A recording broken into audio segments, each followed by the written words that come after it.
Welcome to Kwento Kids! Sumabay sa aming pagsalaysay ng mga kwentong puno ng saysay. Kwento Kids is presenting with permission from Adarna House and the creators of this book. Author Christine Canon and illustrator Ruben De Jesus. Sampung magkakaibigan. May 10 magkakaibigan. Si Carlo at ang 9 niyang kaklase. Si Ben na kaibagal, si Susie na madungis, si Leo, si Lara, si Karen, si Juchan na Koreano, ang kambal na sina Eric at Ella, at ang antuking si Anton. Mahilig silang maglaro, mag-aral, at magtulungan. Pero minsan, si Carlo ay hindi masayang kasama. Belat! Ang tukso ni Carlo nang maunahan niya sa pila ang babagal-bagal na si Ben. Umiling na lang si Ben at lumayo kay Carlo. Kadiri ka, ni katabate! Sambit ni Carlo nang napatabi siya kay Susie na madungis. Di napansin ni Carlo ang mataas na tore ng bloke ni Leo. Bumagsak ang toreng gawa ni Leo. Ha ha ha, buti nga, sabi niya kay Leo. Akin na yan, biglang agaw ni Carlo sa laruan ni Lara.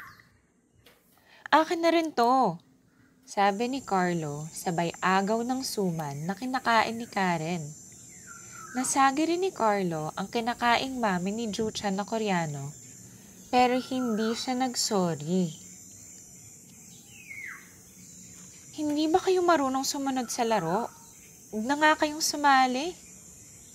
Ang sabi ni Carlo kina Eric at Ella pagkatapos siyang matalo sa pumpiyang at siya na ang susunod na taya sa taguan. Sinubukang gisingin ni Carlo si Anton para makipaglaro. Hoy! Gising ka! Ang sigaw ni Carlo sa antuking si Anton. Pero hindi nagising si Anton. Di kita bate! Sabi ni Carlo kay Anton kahit di siya naririnig nito.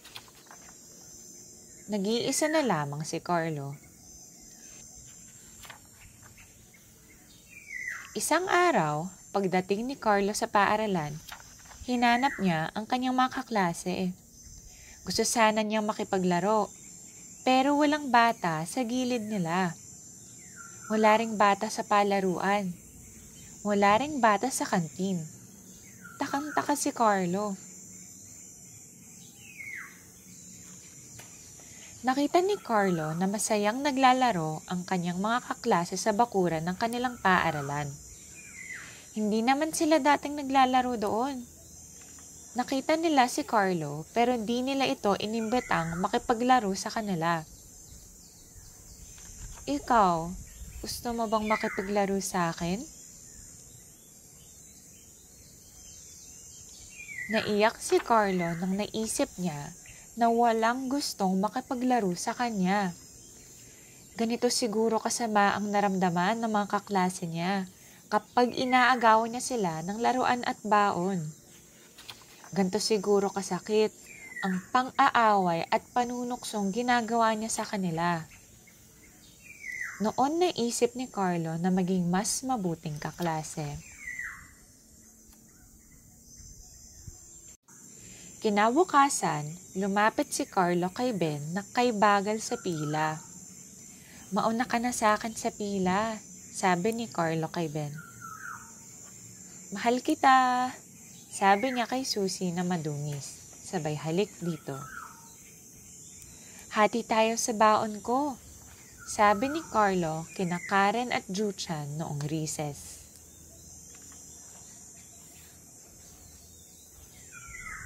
Ipinahiram ni Carlo ang kanyang bagong laruan kay Lara.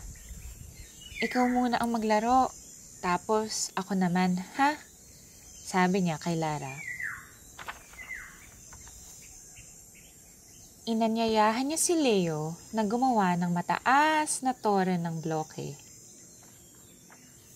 Paano ba yung laro niyo? Pwede ba akong sumali? Pakiusap ni Carlo kina Eric at Ella. Shh! Huwag tayong maingay. Magigising si Anton. Paalala ni Carlo.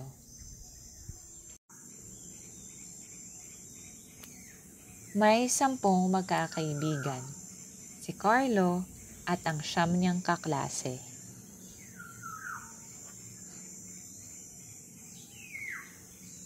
Thank you for spending your time with us today. We hope you have learned about our culture and people as we share more pieces of Philippine literature with you. You can also read Adarna House books online through buribooks.com, an extensive e-library of Adarna House books. Please don't forget to like this video, subscribe to our channel for more exciting tales, and share it with your friends and family who love reading and learning as well. Mabuhay ang pagbasa!